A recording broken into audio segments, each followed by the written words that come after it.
অনেকদিন হলো কোনো এক্সপেরিমেন্ট টাইপ ভিডিও দেওয়া হয়নি, তো চলো আজ করা যাক। আজ বোন বলছিল, দিদি তুই আমাকে আইসক্রিম বানিয়ে তো অনেকই খাওয়াস, চল আজ আমি তোকে আইসক্রিম বানিয়ে খাওয়াবো। আর এই গরমে আইসক্রিমের কথা শুনলে তো মনটা লাফিয়ে ওঠে খাবার জন্য। প্রথমেই লেবু কাটা দেখে ওকে জিজ্ঞেস করে বসলাম, চিনি নেই, দুধ নেই। আর তোর মুন্ডু নেই, সবসময় শুধু মিষ্টি আর মিষ্টি মিষ্টি আইসক্রিম অনেকে খাস, আজ এটা খেয়ে দেয়। আসলেই আমি ভাবতেই পারিনি এইভাবে আইসক্রিম বানিয়ে যে খাওয়া যাবে, আর শুধু খাওয়া যাবে না, খেতেও অনেক মজার ছিল।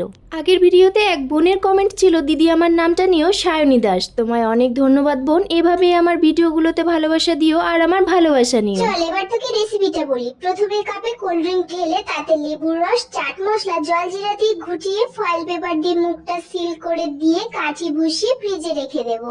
এরপর ফ্রিজ থেকে বের করে ফয়েল পেপারটা সরিয়ে নিলে একদম রেডি খাবার জন্য। এগুলো দেখতে এত সুন্দর লাগছিল, আশা করি তোমরা দেখেই বুঝতে পারছো। আজকের রেসিপি তোমাদের কেমন লাগলো কমেন্টে অবশ্যই জানিও।